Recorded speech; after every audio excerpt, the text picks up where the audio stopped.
नमस्कार, बहुत स्वागत है आप सभी का। आप मुझे न्यूज़ 18 के डिजिटल प्लेटफॉर्म पर देख रहे हैं। मैं हूं आपके साथ जया मिश्रा। त्योहारों का सीजन आ गया है, हर कोई शॉपिंग के मूड में है। नवरात्र के पहले दिन से ही जीएसटी 2.0 यानी कि नेक्स्ट जनरेशन जीएसटी रिफॉर्म लागू हो चुका है। सरकार इसे ग्रेट सेविंग फेस्टिवल बता रही है। मतलब ये है कि अब कोई प्रोडक्ट सस्ते हो गए हैं और लोगों की बचत भी बढ़ने जा रही है। लेकिन इस बीच सोने की खरीदारी करने वाले लोगों के बीच सबसे बड़ा सवाल ये है कि क्या जीएसटी रेट में बदलाव होने के बाद सोना और चांदी भी सस्ता हो गया है।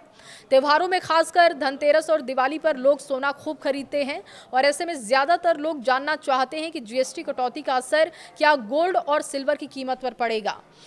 अगर कीमतें बढ़ी या घटी तो इसका असर उन पर कितना पड़ेगा, ये अब आपको बता देते हैं। तो बता दें कि सरकार ने इस बार कई चीज़ों पर जीएसटी कम किया है, लेकिन सोना और चांदी इस लिस्ट में शामिल नहीं है। सोने और चांदी पर आपको पहले की तरह ही 3% जीएसटी देना होगा। इसमें 1.5% सेंट्रल और 1.5% स्टेट जीएसटी शामिल होगा।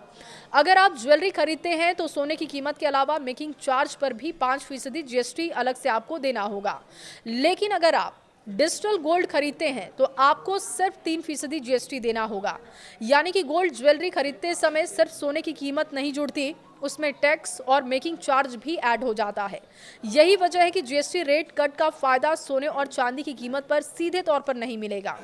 त्योहारों में सोना खरीदना परंपरा भी है और निवेश भी है।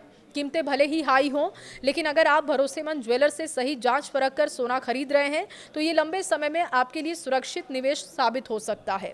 तो इस बार जब आप नवरात्रि, धनतेरस या दिवाली पर सोना खरीदने जाएं तो ये जरूर याद रखें कि जीएसटी रेट में कटौती का असर गोल्ड और सिल्वर पर नहीं पड़ा है। आपको पुराने तरीके से ही 3% जीएसटी और ज्वेलरी पर मेकिंग चार्ज के हिसाब से आपको टैक्स देना होगा।